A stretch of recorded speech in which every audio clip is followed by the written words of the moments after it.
The world's largest humanitarian network has wrapped up a crucial meeting in Hanoi this week with a call for better disaster preparedness in the Asia-Pacific and accelerating climate risks. The meeting also discussed ways to tackle an increasingly difficult challenge for aid organizations: funding.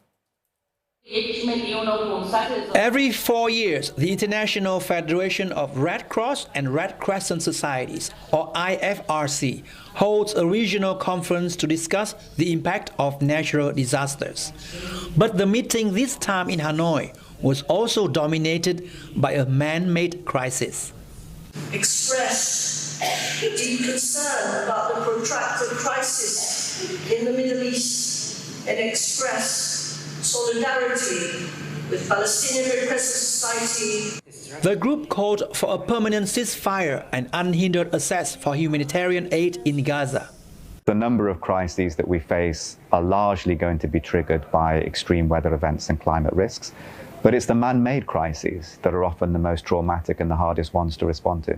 Even as man-made conflicts divert public attention, the IFRC highlighted the need for the region to guard against growing climate risks.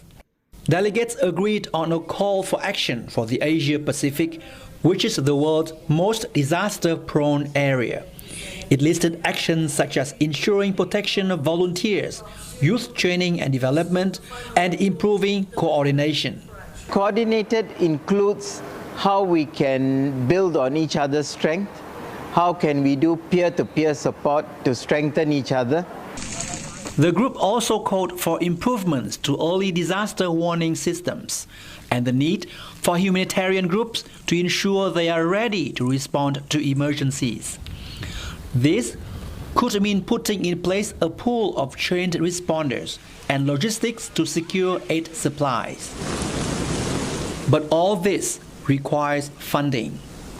The international financing for disaster response is reducing, and it's also stretched more than ever before because we're dealing with more crises than ever before.